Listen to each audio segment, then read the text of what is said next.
Welcome back, dear students. Today we are going to see the first type of intermediate representation and how to construct the first type of representation, that is syntax tree. Okay, so here we see construction of syntax tree as intermediate representation. So the main application of syntax directed translation is construction of syntax tree, as some compiler use it as intermediate representation.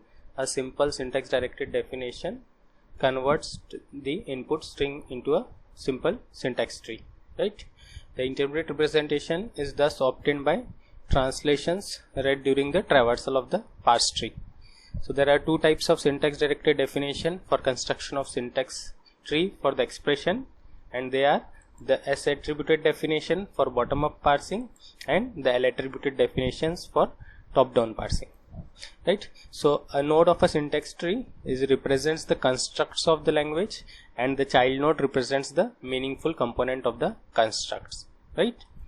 So syntax directed definition: suppose a node is representing an expression e plus e, and the node is labeled as plus.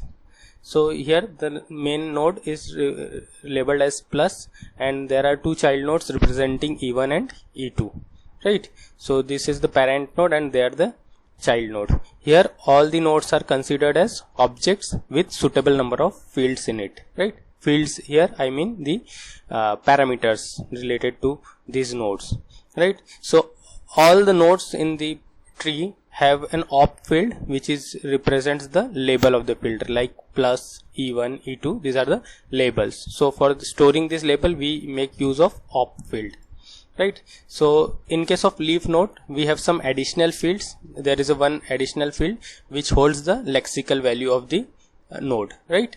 And for creating leaf node we make use of a constructor function, that is leaf, with the two parameters as op, that is the name label, and the value of that node, right? So we make use of this leaf constructor function with two parameters as op and val to create the leaf object, right? Now suppose any node is considered as a record, then this leaf constructor function returns a pointer to the new record, right? Now suppose there is an interior node, right? So then this interior node may have multiple childs, right? So for storing the information of this multiple child we have multiple additional field in case of the interior node, right? And these additional fields are equal to the number of child, right? And the constructor function node with the parameters as op, that is the label, and the number of childs, that is c1, c2, c3 dot ck, right? This constructor function creates an object with a first field as op field, and there are k additional field for representing the child nodes c1 to ck, right? So now the S attributed definition to construct a syntax tree for simple expression grammar with simple plus and minus binary operators is as follows. So consider the first rule: e derives to e1 plus t. Here the constructor function node is used to create a first node with label plus and two child node as label e1 dot node by and e2 and t dot node, right? So this is constructed whenever this particular rule is read. Similarly, when the second rule is read, e derives to e1 minus t, again we make use of the constructor function node, which creates a node labeled as minus and two child nodes, that will be again e1 dot node and t dot node, again that will be created further, right? In case of third rule, no new node is created here, right? Why? Because the value which is present at t dot node is copied into e dot node, so there is no need to create new node. The same value will be copied over here. Similarly, in the fourth rule also, t derives to bracket open e bracket close. So the value present at e dot node is simply copied to t dot node. Here the parentheses just are used for distribution or separation, right? So they are just used for grouping purpose, okay? And the second last rule, t derives to id. So here this rule is having a single terminal on the right hand side, right? So for this single terminal will be creating a leaf node, right? So a constructor function leaf will be used, and this will have the op as id, and the id dot entry is nothing but the information about the value which is stored in the symbol table for this id, right? So it directs to the symbol table entry of id. So id dot entry represents the symbol table entry. And the last rule, t derives to num. This also have a single terminal on the right hand side. So we'll make use of a leaf constructor, and the input to this constructor will be the num, that is the op value label, and whatever is the lexical value for this num, that is the constant value, whichever is present, that will be assigned over here through this constructor function. So here again 2 leaf nodes will be created, right? So here all the terminals have synthesized attributes node named as node, right? So node is the synthesized attribute for all these non-terminals, and they represents the node of the syntax tree, right? Now consider an example of constructing a syntax tree for the expression a minus 7 plus b, right? So the first is we'll simply create a node by id. Whenever we use a bottom up parser, id will be reduced to t dot node, and whenever this reduction is done, as per the previous syntax directed definition we have seen, whenever this reduction is done, we'll create a node, and then the label of the node will be id, that is op will be id. Here tree will be shown as records, right? So nodes will be shown as record.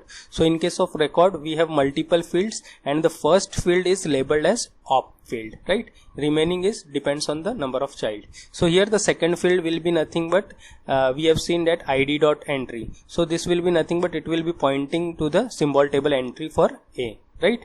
So this during bottom up parsing, this will happen first. So t dot node will point to this, right?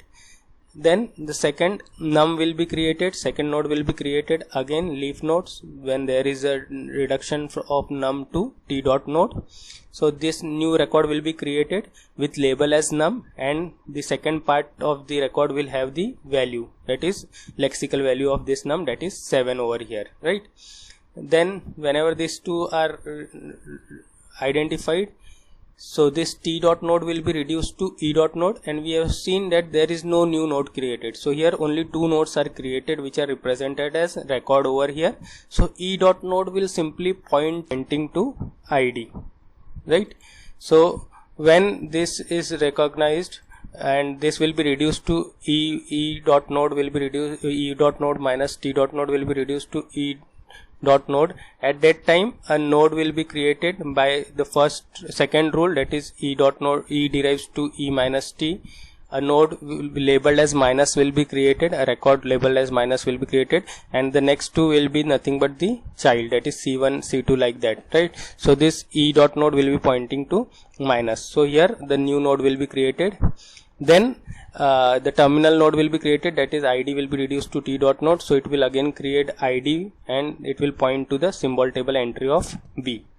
Then a new node will be created labeled as plus, right? So e dot node plus t dot node will be reduced to e dot node. At this time what we'll do, we will create a node with label plus, and the next 2 records will be pointing to the child nodes of this, right? So in this way the trees will be created. Over here the dotted blue line shows the virtual parse tree, that is this parse tree is not actually created, it is based on the SDDs we have written or the grammar we are using. But the actual parse tree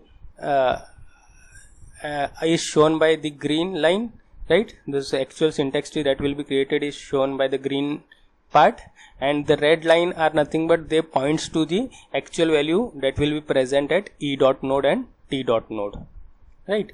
So when we do the parsing of this bottom up parser for this particular string, the sequence will be, first of all we have seen that is a new leaf will be created for a, new leaf will be created for num 7, then we'll use the second rule, and a node labeled minus will be created with p1 and p2 as child node. Then a leaf node will be created for b, and then a new node labeled plus will be created, that will be having a child as P3 and P4. This will be the sequence. So at the end what will happen, P5 will be pointing to the root of the syntax tree. Okay, so this is how syntax tree will be created by making use of S attributed definitions. Okay, thank you.